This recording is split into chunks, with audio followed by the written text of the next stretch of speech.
Baik, selamat malam semuanya. Kami dari kelompok 2 yang beranggotakan Adian Arya Pradana, Dimas Naufal Maulana Akbar, Ruth Angelin, Michael Jonathan, Amelia Alicia Putri, dan Angie.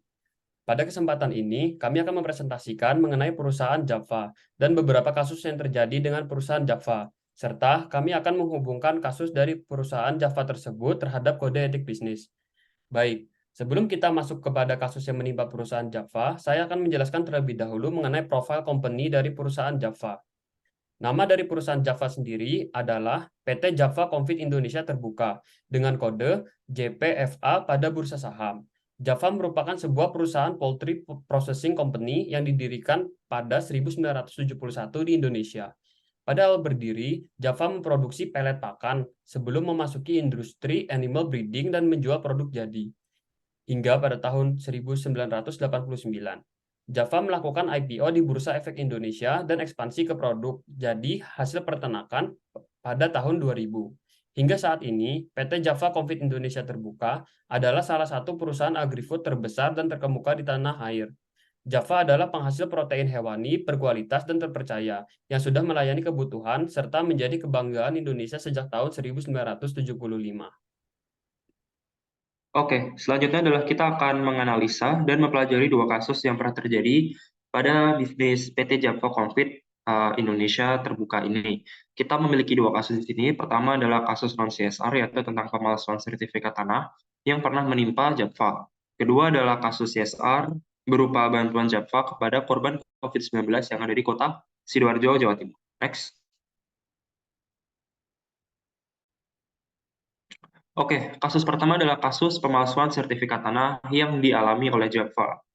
Java itu ceritanya adalah memberi 6,2 hektar lahan yang diduga melalui dokumen palsu yang dibantu oleh beberapa pihak yang ada di Indonesia dan juga involved pada lahannya. Kita punya dua poin di sini. Pertama adalah pegawai BPN Makassar yang bernama Sudarni. Kedua adalah Pancatrisna, yaitu orang yang berak sebagai penjual tanah kepada Java dengan melalui dokumen palsu. Nah, ceritanya adalah ahli waris tanah yang asli, yaitu adalah Muhammad Basir, mengklaim bahwa tanah tersebut tidak pernah dijual olehnya ataupun lewat ahli warisnya. Muhammad Basir juga menyatakan bahwa tanah ini memiliki surat yang otentik dan juga asli terhadap kepemilikan lahan. Jadi surat ini dipalsukan oleh Pancatrisna kepada Java dan juga dijual melalui dokumen logam palsu yang dibantu oleh pegawai BPN Makassar yaitu Sudarni. Next.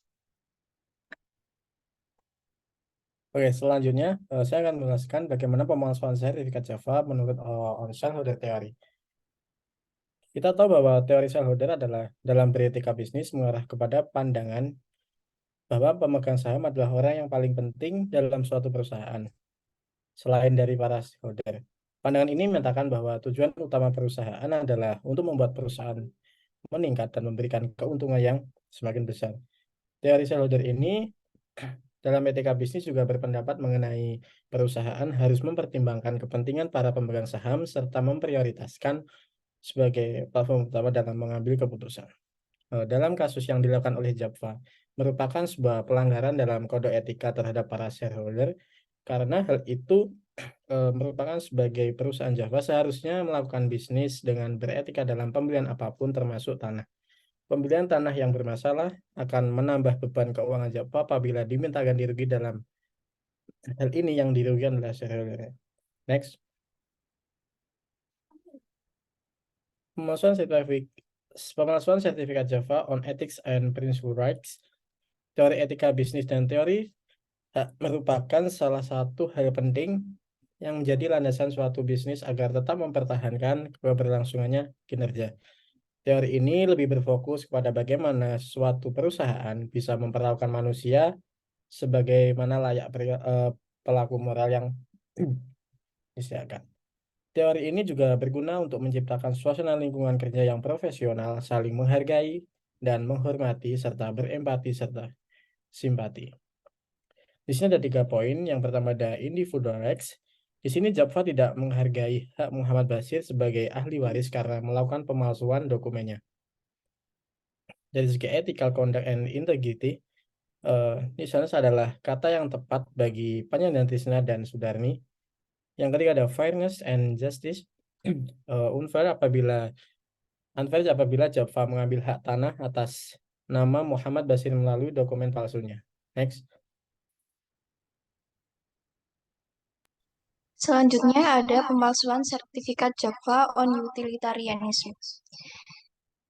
Utilitarianisme adalah doktrin etis yang menganggap tindakan baik secara moral jika berguna, bermanfaat, dan menguntungkan. Sedangkan tindakan yang menyebabkan kerugian dan kerugian itu dianggap buruk secara moral. Ada dua bentuk utilitarianisme, yaitu utilitarianisme secara tindakan dan secara aturan. Kerangka etis ini tidak terkait oleh nilai atau norma yang ada, karena cara pandang terhadap nilai dan norma bisa berbeda-beda. Namun, setiap tindakan dinilai berdasarkan apakah akibat yang dihasilkan akan membawa manfaat bagi orang banyak atau tidak. Dalam kasus pemalsuan sertifikat tanah yang menimpa PT Java terdapat pelanggaran terhadap prinsip sebab kasus tersebut menimbulkan kerugian bagi stakeholders yang terlibat antara lain yang pertama yaitu PT Java menanggung kerugian finansial dan tidak menerima hak tanah yang sudah dibeli. Yang kedua ada investor. Java memperoleh kerugian finansial menurunkan rasa percaya terhadap Java. Yang ketiga, Muhbasir selaku pemilik asli dan legal tanah yang terlibat, hak dan aset tanah miliknya terlibat dalam kasus pemalsuan sertifikat tanah. Yang keempat, ada publik atau masyarakat, menimbulkan sebagian masyarakat menjadi skeptis terhadap kelalaian proses verifikasi Java dalam proses transaksi tanah. Selanjutnya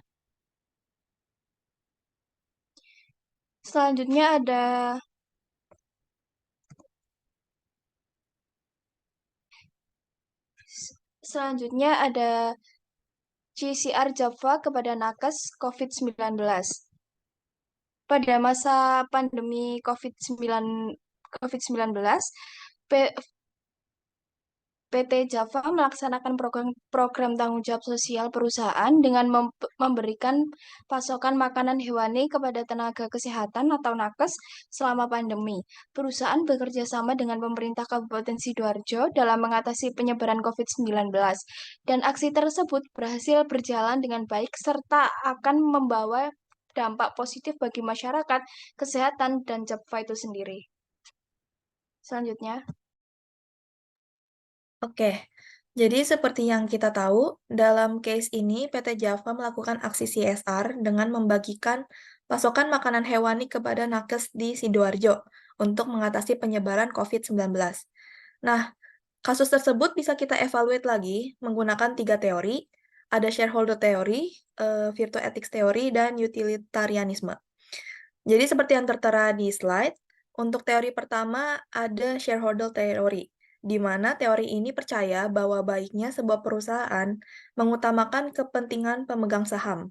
Jadi intinya perusahaan harus bekerja keras untuk membuat profit dan return yang maksimal karena pemegang saham adalah yang memiliki porsi kepemilikan terbesar di perusahaan. Nah, dari sudut pandang ini, kita bisa menilai bahwa CSR oleh PT Java di Sidoarjo sebenarnya sangat menguntungkan. Kenapa? Karena CSR itu sendiri pasti akan meningkatkan citra perusahaan, dan itu juga akan berdampak positif enggak hanya untuk perusahaan, tapi juga untuk nakes yang tertolong, masyarakat yang tertolong, pemerintah Sidoarjo, dan publik yang memiliki impression bagus kepada Java, dan juga akhirnya customers Java, serta existing customers yang semakin loyal kepada perusahaan. At the end of the day, Java pun bisa meningkatkan sales, reputation, nilai saham, dan akhirnya membuat profit dan return yang maksimal untuk shareholders. Kemudian teori selanjutnya ada teori virtue ethics. Jadi dalam teori ini kita sebagai perusahaan sangat berfokus pada karakter dan nilai-nilai baik dalam pengambilan keputusan bisnis. Jadi dalam aktivitas bisnis, perusahaan sangat bergantung pada penerapan nilai-nilai kebajikan, misalnya jujur, adil, bertanggung jawab, untuk mewujudkan moralitas dan integritas. Nah, dari sudut pandang virtue ethics ini, kasus CSR oleh PT Java pun juga dipandang positif. Ini sangat jelas karena CSR oleh PT Java sejalan dengan nilai-nilai etika yang dinilai baik dalam teori virtue ethics. di mana PT Java memiliki motivasi yang baik untuk menolong.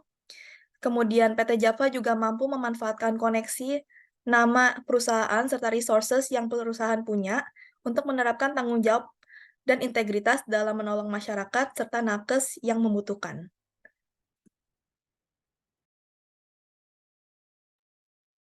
Oke, jadi di sini saya akan menjelaskan mengenai Java CSR on utilitarianism. Jadi, utilitarianisme ini merupakan suatu paham ataupun etika mengenai tindakan-tindakan yang dapat dikatakan baik, yaitu seperti yang berguna, memberikan manfaat, dan menguntungkan, sedangkan tindakan yang tidak baik ialah memberikan kesusahan dan kerugian.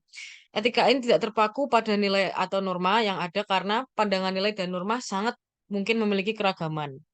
Kemudian dari sisi utilitarianisme, CSR oleh PT Java adalah langkah perusahaan yang baik karena memberikan dampak positif kepada semua stakeholders terkait, yaitu seperti yang pertama, manajemen Java mendapatkan kredibilitas yang baik dari CSR perusahaan, kedua, masyarakat mengalami penyembuhan lebih cepat, ketiga, nakes peningkatan efisiensi menangani pandemi karena dukungan dari Java, keempat, pemerintah reputasi baik hasil kolaborasi dalam CSR PT Java, kemudian yang terakhir yaitu karyawan Java berada dalam kemungkinan sedikit dalam terkena efek pandemi.